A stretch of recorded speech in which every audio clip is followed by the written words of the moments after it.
Épale, mi gente, ¿cómo están? Muy buenos días, buenas noches o buenas tardes, sin importar la hora ni el día en que nos estés viendo, lo importante es que te encuentres muy bien. Bienvenidos a Café con Charla, nuestro episodio número 8, hoy viernes. Un episodio que va a estar cargado de muchas cosas buenas, muchas sorpresas. Pero ante todo quiero darte las gracias porque ya somos 4,000, sí, 4,000 suscriptores. Siempre recuerdo cuando iniciamos este podcast en que éramos 700, 800, ya vamos por 4,000 y vamos avanzando. La meta es de 5,000. De ahí nos pondremos una nueva meta. Yo espero lograr esa meta de aquí al episodio 15, vamos a ponerlo, para dar tiempo a que se geste y se logre esa meta. Recuerda seguirnos a través de Spotify. Estamos como @neurorelacional. También en TikTok y en Instagram podrás encontrar nuestros clips. Y acá en YouTube, lo que siempre te pido. Suscríbete, dale like, me gusta, comparte, comenta de qué te gustaría que hablemos para que podamos, bueno, desarrollar contenido de calidad. Hablando de calidad, es importante que nosotros tengamos claridad en la mente, en lo que queremos alcanzar, sin importar lo que nos digan. Es importante siempre recordar que no hay imposibles, no hay barreras que nos puedan detener. Aunque vayamos en contra de la corriente, hagamos distintas las cosas para tener resultados distintos, decía Albert Einstein. Y yo creo que esto es importante recalcarlo. Y la mentalidad, lo que nosotros pensemos y cómo lo ejecutemos, va a decir mucho de a dónde vamos a llegar. Nosotros ponemos el límite, todo está en la mente. No dejes que los demás pueden decir mil cosas, pero todo está en la mente de una mentalidad, teniendo una mentalidad ganadora y competitiva con uno mismo. Y para hablar de ello, yo me tomé el atrevimiento de hacer una invitación el día de hoy a este podcast, a un invitado, a una persona especial, a alguien que demostró que desde la mentalidad se ganan, se puede romper cualquier esquema, cualquier estadística. Y lo demostró en el ámbito profesional, en la parte deportiva. Es un invitado muy especial, rompió cualquier hito que había en cuanto a la historia y a las estadísticas. No le importó las estadísticas, cambió el funcionamiento y la manera de jugar de ese equipo. ¿Y cómo lo hizo? Trabajando desde la mente, cambiando la mentalidad, diciéndole a los futbolistas, ya di una pista de quién va a ser el invitado, diciéndole a los futbolistas que el partido se gana o se pierde en la cancha. Son 11 contra 11, la pelota es redonda y la cancha está completamente nivelada. Entonces, ellos no son extraterrestres, igual le podemos ganar. Y con esa mentalidad, esa confianza logró tener grandes resultados. Entonces, hoy yo tuve esa entrevista de verdad muy buena, muy provechosa y saquémosle el jugo, la información que sea necesaria y el lado positivo a cada una de las cosas y cómo se abordan ese tipo de cosas en el alto rendimiento. Estoy hablando de una selección nacional. Estamos hablando de élite en el área del fútbol. Estamos hablando de desempeño, de rendimiento, de presión. Estamos hablando de toma de decisiones, pero sobre todas las cosas estamos hablando de fortaleza mental. Acá le dejo la entrevista con mi invitado especial.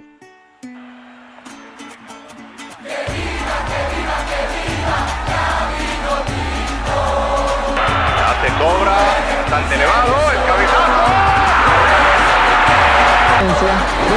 Arango. Miren, Arango.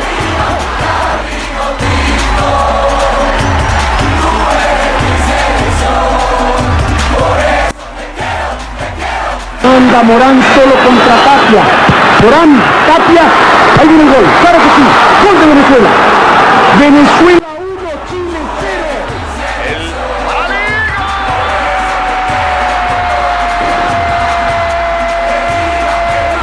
¡Gol Venezuela, mi querida Venezuela! Tiene 3. Bueno, tal como lo prometí en la intro, hoy tenemos a alguien muy especial.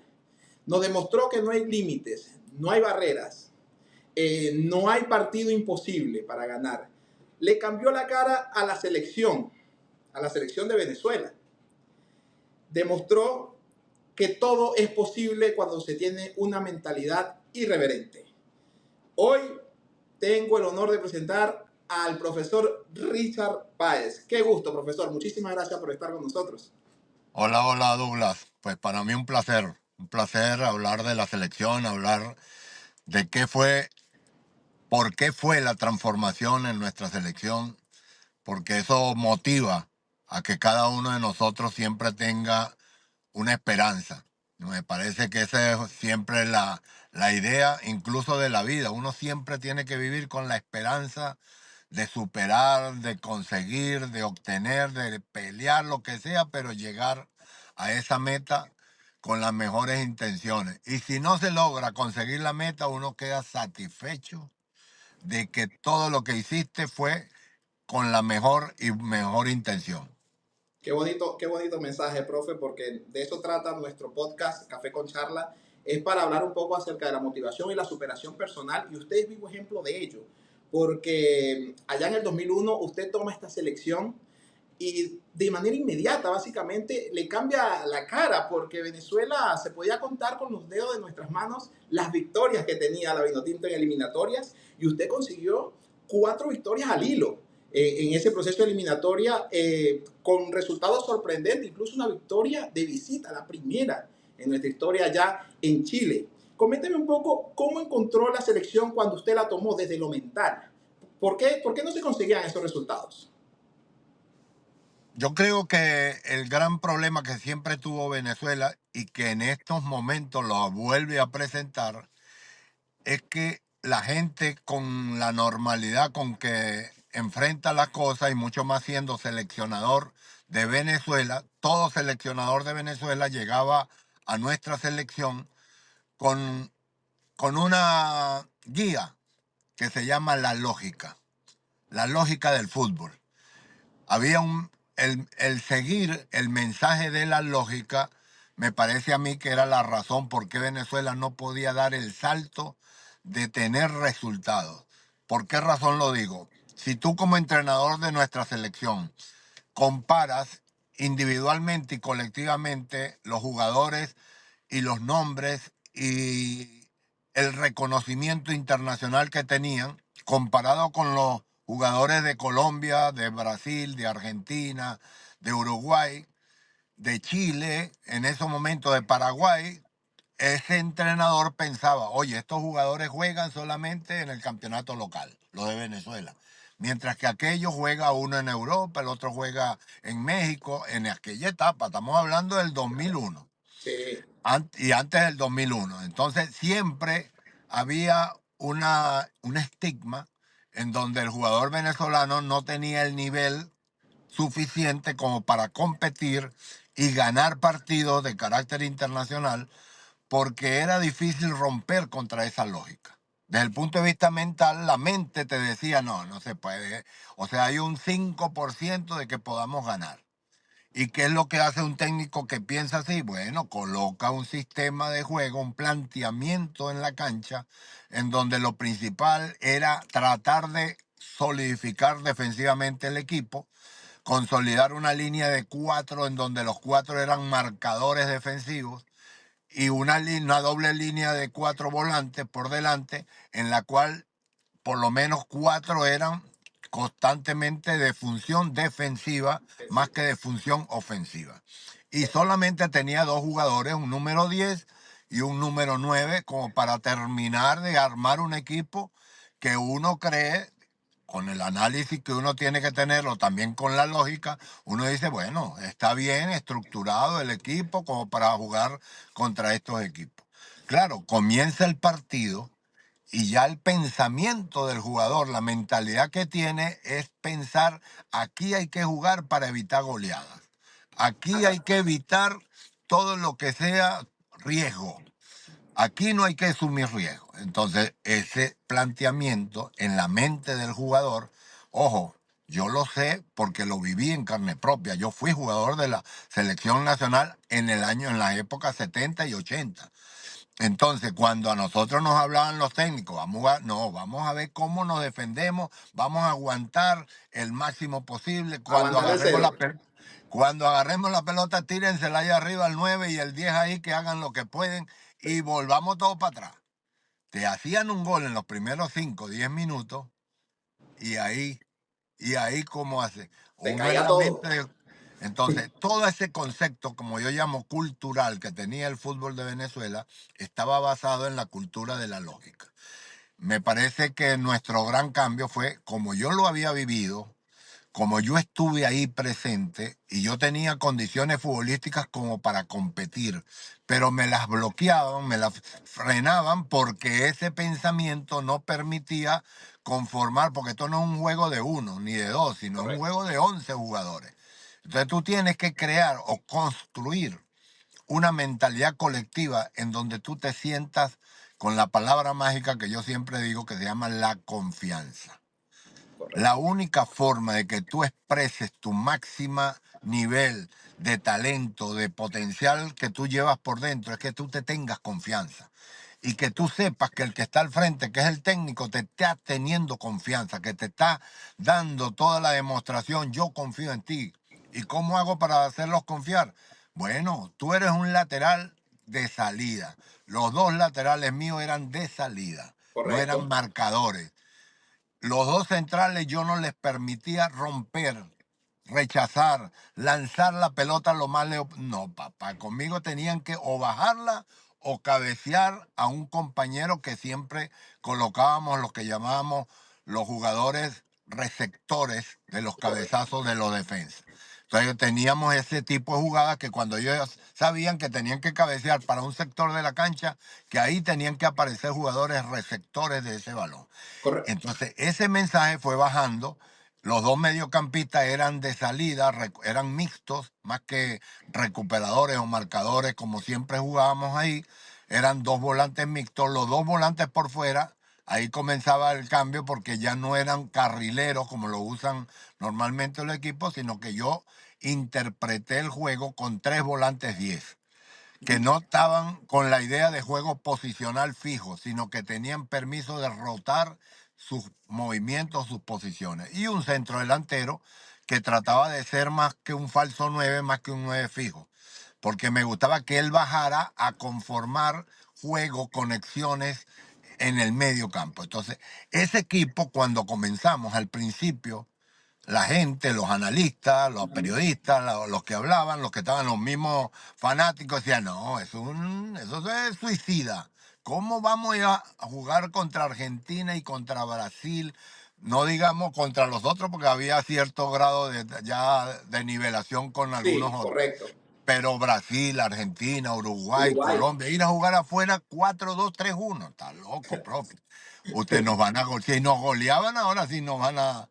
Pues qué raro, qué extraño, qué sorpresa agradable para todos ver a la selección que dio un cambio total, una metamorfosis, y Claro. ahí el jugador en su mente se convenció que podía. Y cuando logramos eso, cuando se logró entrar en el interior de la mente de nuestros jugadores con resultados, ahí sí es verdad que se prendió, se encendió otro tipo de jugador. El jugador creció al vencer la barrera mental. Y entonces ahí, y nosotros le dimos un aporte que por primera vez llevamos a la selección nacional un coach motivacional. Que ese fue otro salto, Buenísimo. yo creo, adelantado como 10 años a lo que después A se lo de hoy dio día que o ya es lo que como se está habitual. viviendo ahora, a lo que se ve ahora. Claro, anteriormente no era muy habitual eso. Sí, es que el cambio de chip, de mentalidad, fue muy rápido. Y me recuerdo que después vinieron las eliminatorias rumbo a Alemania 2006, Sí. donde ganamos en Barranquilla, donde ganamos en el Centenario 3-0. Además que no es que ganamos por Sí, ganar, sino uno que a ganamos cero, gustando. uno a Ganamos cero y por pegado con el autoridad. sistema murciélago, como llamaba yo. Así era como Venezuela se sorprendía a sí mismo. Hacía un gol y todo el mundo para atrás a defender ese gol. Mientras que este equipo hacía un gol y quería otro, y Y quería quería otro. esa sed de buscar más. Y es ir a golear a Uruguay en su casa. Un partido que estaba 1-0 y seguíamos ahí arriba y el último gol, bueno, Uruguay completamente volcado, una carrera que da el Turbo González, me recuerdo, a un centro a Juan Sí. que define, y un 3-0 histórico. Además de esto, generó una sensación en la fanaticada también. Se conectó la fanaticada, se generó ese boom vino tinto que hoy, hasta hoy sigue latiendo, pero en ese momento, digamos, antes las prioridades en el área del deporte eran otras, como el béisbol, teníamos otras, pero ahora la vino tinto es completamente un movimiento ante esto. Te decía que llegaba el Mundial de las eliminatorias a Alemania 2006. Yo siempre entendí esto, yo era muy joven, pero me pegué a ese boom vino tinto desde muy pequeño. Pero siempre entendí que esto era un proceso, conociendo muy bien la historia de Venezuela, de la vino tinto. Es un proceso que requiere tiempo. Con Richard Páez logramos derrumbar cualquier hito, cualquier barrera posible. Y por ahí encaraba de que las eliminatorias del 2006 podría continuar este proceso, que podría ser incluso, nos ponía a soñar, más allá del 2006, en Sudáfrica 2010, ya pensando más allá. Porque para ir a Sudáfrica 2010 comenzamos ganando, sí, rompiendo hitos, ganando el Ecuador en casa con un golazo de José Manuel Rey. Después, bueno, está el partido contra Argentina, que, bueno, básicamente unos puntos que uno dice, bueno, se escapan. Pero vamos a Colombia, caemos, pero ganamos a Bolivia. Iniciamos la eliminatoria con 6 puntos de 12 posibles. Es un inicio muy bueno, de hecho, hacia Venezuela. Pero ahí pasa algo en el último partido ante Bolivia, un partido muy raro. Porque aunque me gustó bastante por la emoción, la adrenalina, fue un partido donde en 3 ocasiones estuvimos abajo del marcador. Y la Vinotinto en las 3 ocasiones logró empatar, y no solo empatar, logró darle vuelta al partido y a las circunstancias. Entonces, hoy esa mentalidad uno no la encuentra en la Vinotinto, de sobreponerse a resultados de esa manera. Una Vinotinto que sorprendía, que parecía incluso que desde fuera, antes de comenzar el partido, como que metía ese terror de que esta Vinotinto te va a sorprender con algo. Entonces, Richard Páez, en ese momento, muchas veces nosotros tenemos, cuando se nos dan los resultados, estamos de luna de miel. Pero como todo, y en los trabajos así, y en la vida diaria, cuando no se dan los resultados que esperamos, nos comienzan a cuestionar. Y ese día yo me acuerdo, yo le decía a mi papá, pero ¿por qué se está escuchando esto en ese estadio? De la gente gritándole en contra de Richard Páez. En un partido que al final la gente se tuvo que callar porque le dieron la vuelta. Pero me sorprende mucho. ¿Qué pensó Richard Páez en ese momento? ¿Sintió decepción, frustración, rabia? Porque por tanto que le ha generado al fútbol venezolano, hoy estarle gritando ese tipo de cosas al técnico. No, yo al final, no en el momento, porque en el momento era una sensación de decepción con una desconsideración. Yo sentía, oye, estos no entienden lo que estamos haciendo, no entienden nada. Y mucho más en una sede que yo defendía a muerte. Si hay una sede que yo defendía a muerte era San Cristóbal, porque lo viví como técnico, lo viví como jugador ahí, y yo entendía lo que eso significaba tener al lado a esa afición acompañando a Venezuela, porque necesitábamos más que fútbol, después sumar otras cosas para ganar cosas y cosas importantes. Entonces, yo defendí siempre, porque en la federación me decían, no, ahí hay problemas, que si no hay buenos hoteles, que no hay buena disponibilidad desde el punto de vista de traslado de los equipos, nos están diciendo que no, que les moleste, que se les complique, que se les haga difícil, le decía yo, si allá los esperamos con los brazos abiertos. Entonces, yo que tanto había luchado por mantener a San Cristóbal como nuestra sede oficial, y todavía uno piensa, esa es la sede ideal para los partidos, por ese ambiente que hay, todo lo que vive. Pero lamentablemente el ser humano siempre interviene por sus lados negativos o positivos. Y ahí comenzó a crearse un contagio viral de esa sensación como que ya, Richard Páez ya, como que había llegado a un límite de saciedad, de que este tipo le va demasiado bien, como que no está haciendo demasiado. Esa sensación yo la percibí porque el partido que me puso a pensar, ten la seguridad, fue ganarle a Ecuador de visitante en ese primer partido allá en Ecuador. Un equipo que no había perdido durante todas las eliminatorias anterior donde fue al Mundial, y que fue invicto, el único equipo invicto que fue y que ganó los 9 partidos que jugó en casa, ahí en el anterior eliminatoria. Entonces, un equipo que nosotros llegamos y le ganamos el primer partido y después vamos a jugar contra el equipo de Argentina en Maracaibo, después de haberle ganado a Ecuador Sí. y no había la mitad del estadio lleno. Wow. A mí eso me bajó. Cuando yo vi ese día, a mí me dio una sensación amarga en el cuerpo. Oye, ¿qué pasó? ¿Qué pasó? No, pues estaba entrando una tendencia programada por algunos periodistas, por gente de la misma federación, como que había un resquemor, una sensación extraña, este tipo no puede subir más. No era la selección. Este señor no puede, Es Richard que no hasta, puede hasta seguir. dónde va a llegar, hasta dónde va a llegar. Claro, y mucha gente se Lamentablemente, montó en esa fue eso. la sensación que yo sentí en ese momento, porque se orquestó una campaña mediática buscándole las peras al olmo, en Sí. donde nos criticaron porque perdimos contra Argentina de una manera, pero dijeron, oye, ¿cómo es posible que... Como si ¿Cómo? fuera sido un baile. Ver, ¿y este qué fue? ¿Cómo esta forma parecía que éramos Alemania o Brasil? Sí, lo que yo analizaba es que pensaba, ¿será que mal acostumbramos o la hinchada no tiene la suficiente madurez? Ahí llegó, ese es el punto final. Que Ajá. todavía había en Venezuela y todavía lo existe, todavía falta cultura futbolística. No entienden que los equipos progresan como un proceso, que van desarrollando, que van cambiando. Teníamos todavía pocos jugadores en la selección de altísimo nivel Era muy limitada la plantilla. de calidad internacional, pues de calidad nacional la teníamos, pero hay que tener la calidad competitiva porque de acuerdo al escenario tú mejoras o te desarrollas. Y a nosotros nos faltaba dar ese salto y ahí fue comenzamos a sacar los jugadores a nivel internacional, sin haber sido mundialistas.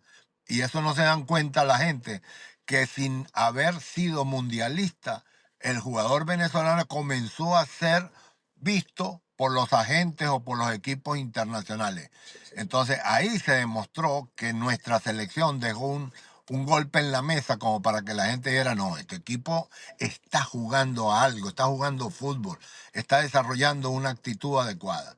Entonces cuando llegó ese último partido contra Bolivia, en donde ya yo venía oliendo cosas demasiado Ujú. que no me llenaban, y sentir esa sensación a mí internamente me dio Claro. una decepción interna que no fue por el acto de que me atacaran por esa vía, sino que crearon un punto que para mí era, yo siendo médico, yo hice como un búnker, como un escudo protector y antihigiénico, de salubridad Ah, alrededor de la selección, y en ese momento yo sentí que hubo filtración de ese escudo, como que penetraron. mm, ¿Por qué razón? Porque ese grito que decían, saca a tu hijo, correcto. que fue el grito fundamental, yo sentía como que el jugador, no Richard Páez, el jugador de fútbol de mi equipo seleccionado, se contaminara con ese grito y en algún partido posterior, en los próximos, algunos de esos jugadores, que algunos, la mayoría jóvenes, Sí. generara una actitud en un cambio, que yo lo cambiara en el segundo tiempo y de repente me dio temor interno de que alguno de esos muchachos me dijera, ¿y por qué no sacas a Ricardo? Correcto. Si Es me muy hubiesen hecho complicado. eso, si me hubiesen hecho eso, ten la seguridad, con el temperamento que yo siempre tuve, no, hubiese salido preso y amarrado detrás de la tabla, una A cosa así. propósito de eso, Richard, quería consultarte, ¿esto alguna vez fue un tema que lo hablaste con Ricardo David o algo que en algún momento le incomodó este tipo de situación? ¿Qué le podrías decir tú a Ricardo David Es en ese que momento? nunca nosotros vivimos eso internamente. Oh, ok. Nunca tuvimos ni un sí ni un no dentro de la selección por el tema Ricardo David Páez. Aparte, Ricardo Por- David con talento suficiente para estar en la selección. pero es que Ricardo David, acuérdate, para estar en una selección nacional, hay que tener demasiado nivel para poder sostener esa yo digo, esa presencia de un jugador que tiene altísimo nivel y que es el hijo del técnico. Entonces, Correcto. eso es muy difícil. Entonces, bueno, él estuvo 7 años, fue el mejor pase-gol que teníamos en ese equipo, Sí, todavía se mantiene después de Juan Arango, es el segundo en asistencia, porque ya Juan tenía muchísimos más partidos, porque correcto. duró todavía los procesos que jugó. Pero esa presencia era un jugador importante dentro del equipo. Entonces ahí es donde uno llegó a ese nivel y para evitar ese posible escenario que yo como técnico que soy, yo dije, puede suceder esto, yo no me puedo permitir eso porque lamentablemente se va a crear un clima, pero ahí sí rompe con todo y vamos a quedar muy mal para los jugadores y para todo un país. Entonces yo decidí cuál era lo más sano, salirme, no quieren, no entienden lo que queríamos hacer y que íbamos por el camino correcto porque llevábamos una generación de Sí, jóvenes que iban avanzando como es, no como pretende muchas veces que quieren sacar al niño que juega a los 16 años y hizo una jugada mágica en un partido. Este jugador de selección, no, eso no es así. Eso hay que llevarlo con un proceso, llevarlo, aplicarle el proceso y son jugadores que llegan, porque tienen que llegar pero con madurez. Entonces, lamentablemente se cortó abruptamente un sí. proceso que estaba dando saltos gigantescos. La gente no entendió que antes del 2001 Venezuela había ganado 3 partidos en 35 años de eliminatoria. Imagínate. Nunca habíamos ganado partidos de visitante. Nunca. Y nunca habíamos salido del último lugar. Incluso cuando yo recibí el equipo estábamos en el último lugar con 3 puntos. Con 3 punticos. Y esa eliminatoria la La terminamos con 16. terminamos con 16 puntos. Porque 16. ganamos 4 partidos seguidos y el partido contra Colombia empate que se nos escapó porque nos faltaba saber ganar partidos. Qué Íbamos rápido, ganando sí. 2-0, faltando 10 minutos y nos empatamos solos. Nos Ah, empatamos solos. Porque no básicamente, sabíamos todavía, es que como no teníamos experiencia, ujú. eso se llenó todo el mundo de una euforia que no se aguantaban. 2-0 y estábamos todos locos. La gente no sabía ni cómo disfrutar los goles, ¿Y cómo cómo gritar los goles. reaccionar? Los jugadores hacían goles y no sabían qué hacer, si cómo es que se disfruta un gol que vamos ganando, no el que vamos perdiendo. La- Entonces, considero que ese cambio de mentalidad fue una ruptura paradigmática, porque se acabaron paradigmas. Esos que decían, los estigmas que decían Venezuela, los jugadores de fútbol no saben jugar. Lo único que da Venezuela son mujeres bonitas y jugadores de béisbol. y peloteros. Pero, y peloteros. Pero futbolistas, no. Hoy, lamentablemente, vemos que vuelve poco a poco y lo siente uno aquí Sí. mismo en casa, en Venezuela. Que los fanáticos, no, que nosotros no damos futbolistas, eso es puro bla, bla, bla. Es eso, hermano. Hay que cambiar esa metodología y eso fue lo que hicimos. El proceso duró 7 años y después César lo mantuvo por 7 años con otra mentalidad de juego, pero con una personalidad en la cancha que yo creo que mantuvo el nivel de la llamada vino tinto, se ganó el Correcto. respeto, se mantuvo ese respeto hasta el 2014 y después entramos en una caída libre. A lo que estamos hoy, lamentablemente, que volvemos. Y fíjate que sin jugar con ese estilo tenemos hoy la posibilidad de mantenernos en repechaje por el Correcto. formato de la clasificación, pero Es generoso el fundamentalmente formato. porque el equipo, bueno, tiene también una característica internacional que uno lo llama la mejor generación histórica que ha tenido por la cantidad de jugadores que tenemos afuera, pero todavía no han llegado al nivel futbolístico que logramos nosotros con jugadores solamente nacionales. Son tantos los jugadores nacionales que hoy tiene la Vinotinto, son muchos, ¿no? Hay un abanico de jugadores en diversas posiciones, en lo cual se puede variar. Es mucho más amplia ahora el plantel. Sin embargo, vemos que el rendimiento es como que Venezuela dio 25 años atrás unos pasos hacia atrás, ¿no? Que ahora el partido hacemos un gol y nos volvemos y nos metemos atrás y a tirar en largo los balones. Todo. Que Salomón resuelva con un pivoteo. Que Salomón resuelva. No, bueno, eso es parte de la deuda que tiene esta selección porque uno no comprende cómo un equipo teniendo tanta calidad junta, con nivel ya comprobado a nivel internacional, y que no logremos configurar un equipo que se conecte a través del balón, que haya movilizaciones con una sobriedad y una capacidad adecuada, que uno vea un equipo solvente, resolutivo, que sepa cómo armar un bloque compacto y cómo aprovechar los movimientos y las rotaciones para jugar lo que hoy se juega, que es muy diferente al año 2001. Claro. Esto ya ha ido evolucionando de tal manera que hoy, como yo digo, estamos en el nivel del juego asociativo, pero con sincronismos, que es diferente, es otra cosa, es otra cosa. Y eso lamentablemente solamente se la vemos a los que están allá peleando los primeros 4 o 5 lugares de esta eliminatoria suramericana, pero los 4 últimos estamos todos en deuda y en eso lamentablemente está Venezuela. Correcto, correcto. Y todo va desde la mentalidad. A mí me preocupó mucho cuando escuché las declaraciones del técnico actual, es que él decía que en las eliminatorias pasadas, a esta altura, Venezuela ya estaba eliminada. Bueno, me parece que se le olvida que era otro formato para empezar. Y oye, que diga eso es como conformarse con lo que está haciendo, no veo una autocrítica para mejorar. Es muy difícil salir de ese hueco si no nos revisamos nosotros. ¿Qué opinión tiene Richard Pay al respecto? Porque es lo que nosotros le transmitimos al jugador. Esto, a su vez, creo que No, puede llegar a la psiquis del jugador. es una declaración de la cultura de la lógica, restregándolas en la cara. Digan, ¿qué pueden hablar ustedes de Venezuela si ustedes no han ido a un mundial? ¿Qué pueden hablar ustedes de Venezuela? ¿Qué me están exigiendo a mí si Venezuela nunca ha dado el salto mayúsculo de conseguir un mundial? Yo estoy llegando a repechaje y que más, estén bien. No han entendido que el venezolano, en la etapa que nosotros dejamos la marca de la Vinotinto para el mundo, fue donde el venezolano la creyó. Se creyó que podíamos armar un equipo que jugara al fútbol. Lamentablemente eso fue un huracán que pasó nada más y dejó una secuela, pero duró poco, por 7 años más, pero ahí se fue diluyendo hasta donde estamos hoy.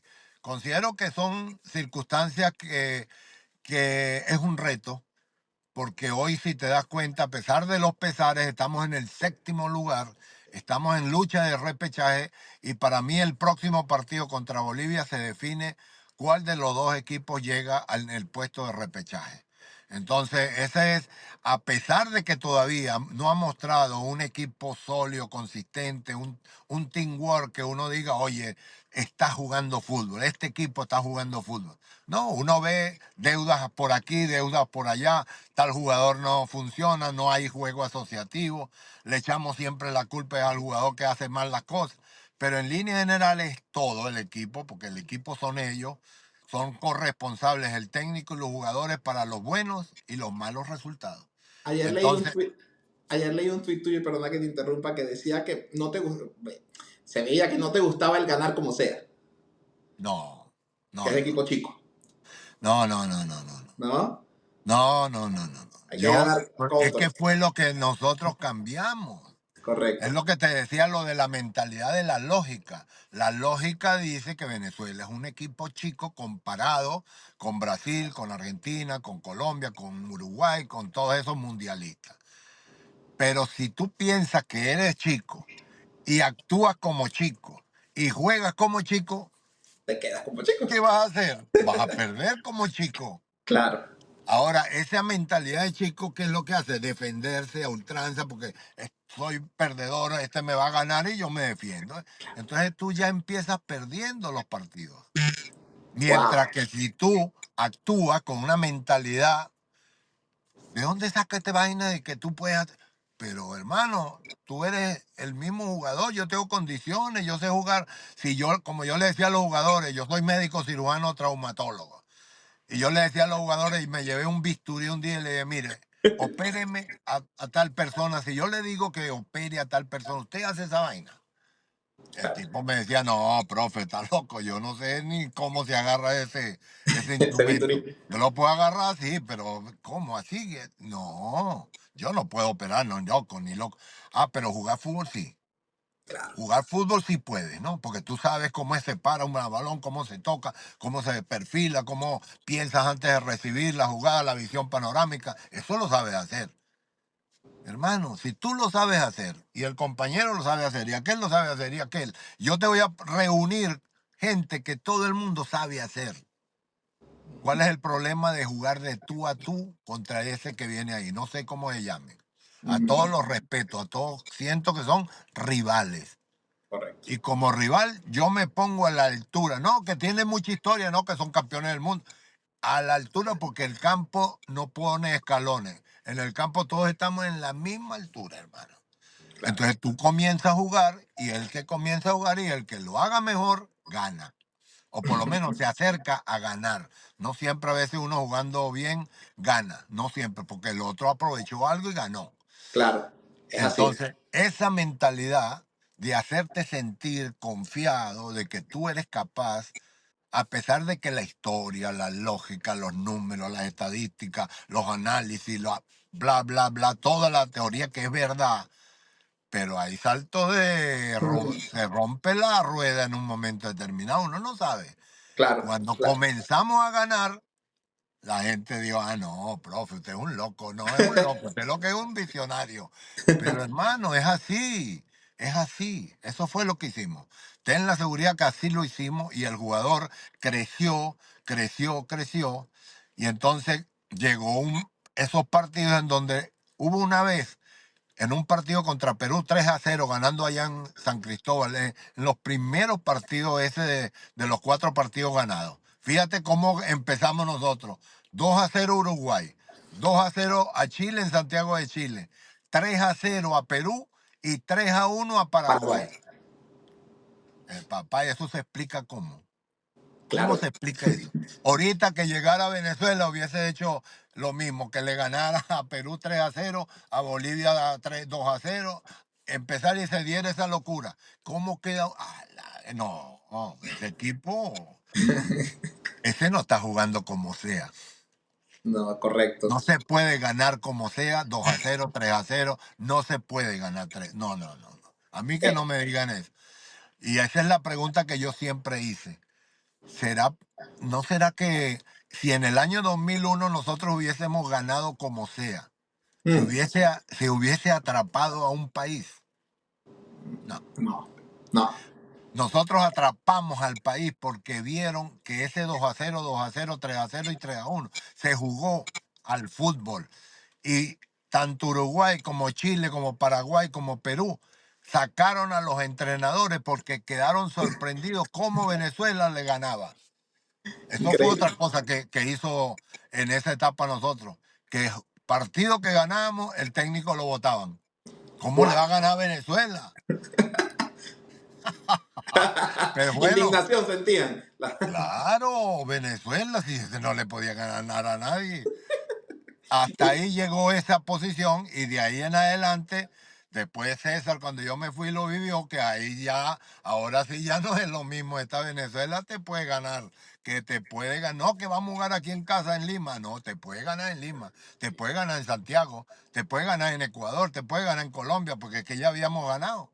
Correcto. Muchísimas gracias, Richard, por estos minutos. Nos excedimos un poco, Richard. Muchas gracias por Ese, estos minutos que nos brindaste, de verdad, agradecido. Y bueno, entendiendo un poco de lo que fue ese proceso y cómo la Vinotinto dejó de ser la Cenicienta gracias a Richard Páez. Gracias, Richard.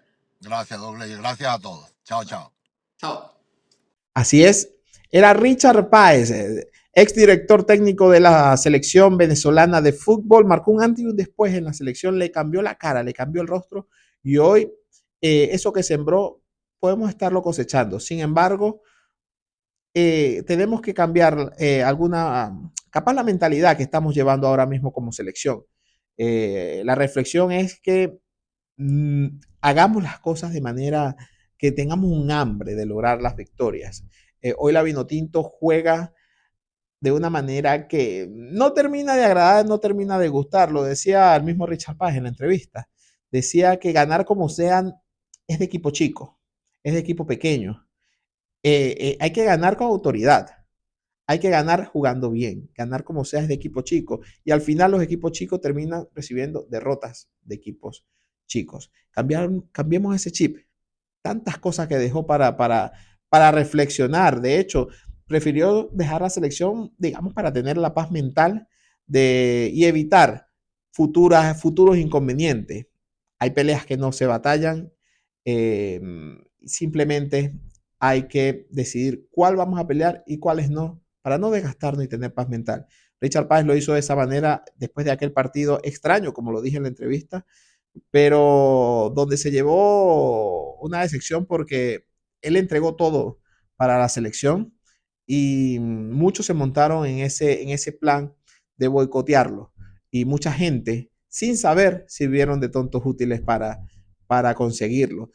Tanto así que para conseguir una nueva victoria en eliminatoria tuvimos que esperar casi 7 partidos más después de esa salida de Richard Páez. Para la reflexión, para el análisis y para entender que toda mentalidad positiva o toda mentalidad ganadora nos traerá grandes cambios en nuestra vida. Y hasta acá el episodio de hoy en Café con Charla, acá en Neurorelacional. De verdad, agradecido al profe Richard por aceptar la entrevista. Nos extendimos un poco, eso sí. Pero bueno, qué lindo hablar de fútbol y de crecimiento personal al mismo tiempo. Recuerda seguirnos en YouTube para seguir sumando suscriptores. Comenta y comparte qué tal te pareció este episodio y si estás de acuerdo con lo que dice el profesor Richard Páez.